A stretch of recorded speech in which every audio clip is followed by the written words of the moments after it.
ಅತಿರಥರ ಅಖಾಡದಲ್ಲಿ ಹರತಾಳು ಹಾಲಪ್ಪ, ಸೊರಬದಲ್ಲಿ ಸಹೋದರರ ಸವಾಲ್. ಕ್ಷೇತ್ರದ ಮತದಾರರು ಏನ್ ಹೇಳ್ತಾರೆ? ಇದುವೇ ಈ ಹೊತ್ತಿನ ವಿಶೇಷ ಅತಿರಥರ ಅಖಾಡ. ನಾನು ದಿವ್ಯಶ್ರೀ.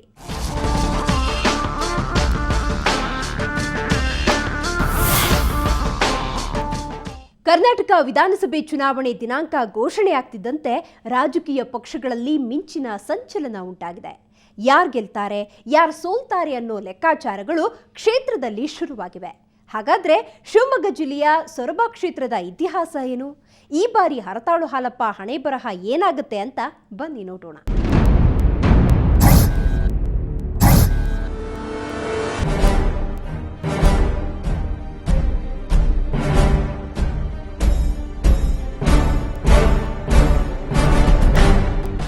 ಸೊರಬ ಕ್ಷೇತ್ರ ಇದು ಮಾಜಿ ಮುಖ್ಯಮಂತ್ರಿ ದಿವಂಗತ ಬಂಗಾರಪ್ಪ ಮತ್ತವರ ಕುಟುಂಬದ ಹಿಡಿತದಲ್ಲಿದ್ದ ಕ್ಷೇತ್ರ.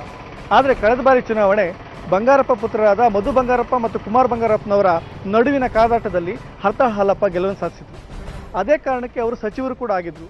ಅಷ್ಟೇ ಶರವೇಗದಲ್ಲಿ ಹಗರಣವೊಂದರಲ್ಲಿ ಸಿಲುಕಿ ಅಲ್ಲಿ ಸ್ಥಾನವನ್ನು ಕಳ್ಕೊಂಡ್ರು. ಈ ಬಾರಿಯೂ ಕೂಡ ಇವರ ಮೂವರ ಮಧ್ಯೆನೇ ತ್ರಿಕೋನ ಸ್ಪರ್ಧೆ ಏರ್ಪಟ್ಟಿದೆ. ಅತಿರಥರ ಅಖಾಡದಲ್ಲಿ ಹರತಾಳು ಹಾಲಪ್ಪ, ಸೊರಬದಲ್ಲಿ ಸಹೋದರರ ಸವಾಲ್.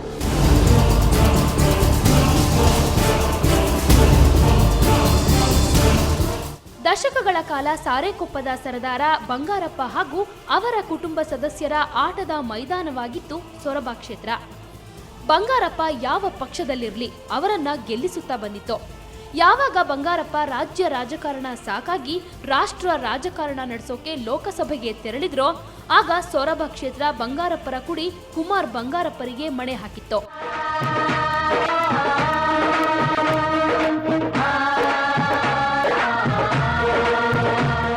ಶಿವಮೊಗ್ಗದ ಹಾಟ್ ಕ್ಷೇತ್ರ ಸೊರಬ ಎಲ್ಲ ಚುನಾವಣೆಗಳಲ್ಲೂ ಪ್ರಾಮುಖ್ಯತೆ ಪಡೆದಿರುತ್ತೆ.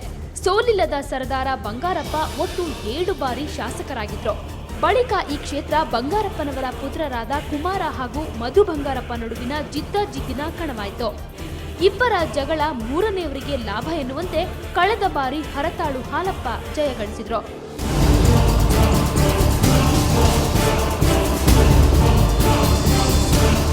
ದಶಕಗಳ ಕಾಲ ಸಾರೇಕೊಪ್ಪ ಬಂಗಾರಪ್ಪ ಮತ್ತವರ ಕುಟುಂಬದ ಹಿಡಿತದಲ್ಲಿದ್ದ ಸೊರಬ ಕ್ಷೇತ್ರದ ರಾಜಕಾರಣದಲ್ಲಿ ಮಿಂಚಿದ್ರು. ದಿವಂಗತ ಬಂಗಾರಪ್ಪ ಹಾಗೂ ಕುಮಾರ ಬಂಗಾರಪ್ಪ ವಿರೋಧದಿಂದ ಕಳೆದ ಬಾರಿ ಬಿಜೆಪಿ ಪ್ರಾಬಲ್ಯ ಪಡೆದುಕೊಂಡಿತ್ತು. ಆದ್ರೆ ಈ ಬಾರಿ ಪರಿಸ್ಥಿತಿ ಬದಲಾಗಿದೆ. ಮಧು ಬಂಗಾರಪ್ಪ ಜೆಡಿಎಸ್ನಿಂದ ಅಖಾಡ ಪ್ರವೇಶಿಸಲಿದ್ದು, ಕುಮಾರ ಬಂಗಾರಪ್ಪ ಕಾಂಗ್ರೆಸ್ನಿಂದ ಸ್ಪರ್ಧಿಸಲಿದ್ದು, ಹರತಾಳು ಹಾಲಪ್ಪ ಕರ್ನಾಟಕ ಜನತಾ ಪಕ್ಷದಿಂದ ಸ್ಪರ್ಧೆಗೆ ರೆಡಿಯಾಗಿದ್ದಾರೆ. ಹೀಗಾಗಿ ಇಲ್ಲಿ ಈ ಬಾರಿ ತ್ರಿಕೋನ ಸ್ಪರ್ಧೆ ಏರ್ಪಡೋ ಸಾಧ್ಯತೆ ಜಾಸ್ತಿ ಇದೆ.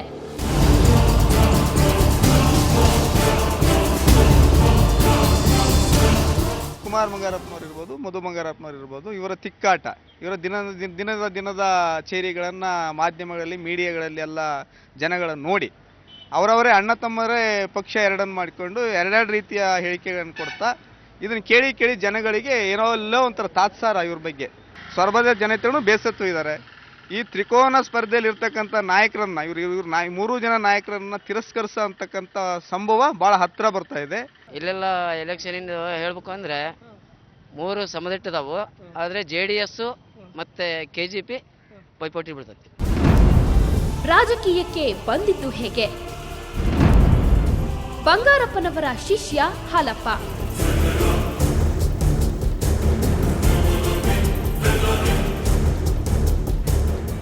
ಹಾಲಪ್ಪ ಮೂಲತಃ ಸಾಗರ ತಾಲೂಕಿನವರು. ಶರಾವತಿ ನದಿಗೆ ಲಿಂಗನಮಕ್ಕಿ ಜಲಾಶಯ ನಿರ್ಮಾಣದಿಂದ ಮುಳುಗಡೆಯಾಗಿ ಹಾಲಪ್ಪ ಪೋಷಕರು ಸೊರಬ ತಾಲೂಕು ಹೊಳೆಕೊಪ್ಪ ಗ್ರಾಮದಲ್ಲಿ ಬಂದು ನೆಲೆಸಿದ್ರು. ಹಿರಿಯ ನಾಯಕ ಮತ್ತು ಮಂಜಮ್ಮ ದಂಪತಿಗಳ 9 ಗಂಡು ಮಕ್ಕಳ ಪೈಕಿ 6ನೇಯವರೇ ಹಾಲಪ್ಪ. 1ನೇ ತರಗತಿಯಿಂದ ಬಿಕಾಂ ಪದವಿಯವರೆಗೆ ಸಾಗರ ಪಟ್ಟಣದಲ್ಲಿ ವಿದ್ಯಾಭ್ಯಾಸ ಮಾಡಿದ ಹಾಲಪ್ಪ ತಮ್ಮ LLB ಶಿಕ್ಷಣವನ್ನ ಅರ್ಧಕ್ಕೆ ಮೊಟಕುಗೊಳಿಸಿ ಬೆಂಗಳೂರು ಸೇರಿ ಮದ್ಯದ ಉದ್ಯಮಿಯಾದ್ರು. ಸಾಗರದ ಲಾಲ್ ಬಹದ್ದೂರ್ ಶಾಸ್ತ್ರಿ ಕಾಲೇಜಿನಲ್ಲಿ ವಿದ್ಯಾರ್ಜನೆ ಮಾಡುವಾಗ ವಿದ್ಯಾರ್ಥಿ ಸಂಘದ ಕಾರ್ಯದರ್ಶಿ ಅಧ್ಯಕ್ಷ ಸ್ಥಾನವನ್ನ ನಿರ್ವಹಿಸಿದ್ರು. ನಂತರ 2000ರಿಂದ ನಿಧಾನವಾಗಿ ಮಾಜಿ ಸಿಎಂ ಬಂಗಾರಪ್ಪನವರ ಕಾರ್ಯಕ್ರಮಗಳಲ್ಲಿ ಗುರುತಿಸಿಕೊಳ್ಳುವ ಮೂಲಕ ಜಿಲ್ಲೆಯ ರಾಜಕಾರಣಕ್ಕೆ ಪದಾರ್ಪಣೆ ಮಾಡಿದ್ರು.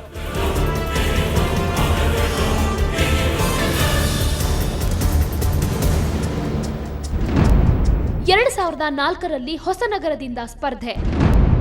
ವಿಧಾನಸಭೆಗೆ ಆಯ್ಕೆಯಾದ ಹಾಲಪ್ಪ. ನಂತರ ಬದಲಾದ ರಾಜಕಾರಣದಲ್ಲಿ ಬಂಗಾರಪ್ಪ ಬಿಜೆಪಿ ಸೇರಿದಾಗ 2004ರ ಚುನಾವಣೆಯಲ್ಲಿ ಹೊಸನಗರ ವಿಧಾನಸಭಾ ಕ್ಷೇತ್ರದಿಂದ ಸ್ಪರ್ಧಿಸಿ ಜಯಶಾಲಿಯಾದರು. ಆನಂತರ ಬಂಗಾರಪ್ಪ ಪುನಃ ಬಿಜೆಪಿ ತೊರೆದು ಸಮಾಜವಾದಿ ಪಕ್ಷದ ಸೈಕಲ್ ತುಳಿದಾಗ ತಾವು ಕೂಡ ಬಿಜೆಪಿ ಶಾಸಕರಾಗಿದ್ರು ವಿಧಾನಸೌಧದ ಎದುರು ಸೈಕಲ್ ತುಳಿದು ಬಂಗಾರಪ್ಪನವರಿಗೆ ಸ್ವಾಮಿ ನಿಷ್ಠೆಯನ್ನ ಪ್ರದರ್ಶಿಸಿದ್ರು. ಆದ್ರೆ ಬದಲಾದ ರಾಜಕೀಯ ಪರಿಸ್ಥಿತಿಯಲ್ಲಿ 2008ರ ಚುನಾವಣೆಯಲ್ಲಿ ತಮ್ಮ ರಾಜಕೀಯ ಗುರು ಬಂಗಾರಪ್ಪನವರನ್ನ ಹಿಂಬಾಲಿಸದೆ ಬಿಜೆಪಿಯಲ್ಲೇ ಉಳಿದ್ರು. ಅಲ್ಲದೆ ಸೊರಬ ಕ್ಷೇತ್ರದಲ್ಲಿ ಬಿಜೆಪಿಯಿಂದ ಸ್ಪರ್ಧೆ ಮಾಡಿ ಬಂಗಾರಪ್ಪ ಪುತ್ರರಾದ ಮಧು ಬಂಗಾರಪ್ಪ ಮತ್ತು ಕುಮಾರ ಬಂಗಾರಪ್ಪರನ್ನ ಸೋಲಿಸಿ ಶಾಸಕರಾದರು.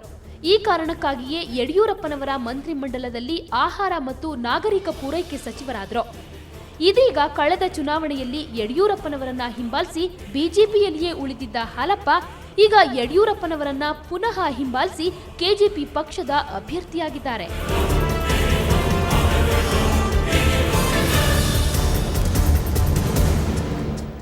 ಇಬ್ಬರ ಜಗಳ ಈ ಬಾರಿಯೂ ಮೂರನೆಯವರಿಗೆ ವರ್ಕೌಟ್ ಆಗತ್ತಾ ಅಥವಾ ಮತದಾರರು ಕಾಂಗ್ರೆಸ್ ಕೈ ಹಿಡಿತಾರಾ ಅನ್ನೋದನ್ನ ನೋಡೋಣ. ಅದಕ್ಕೂ ಮೊದಲು ಒಂದು ಸಣ್ಣ ಬ್ರೇಕ್.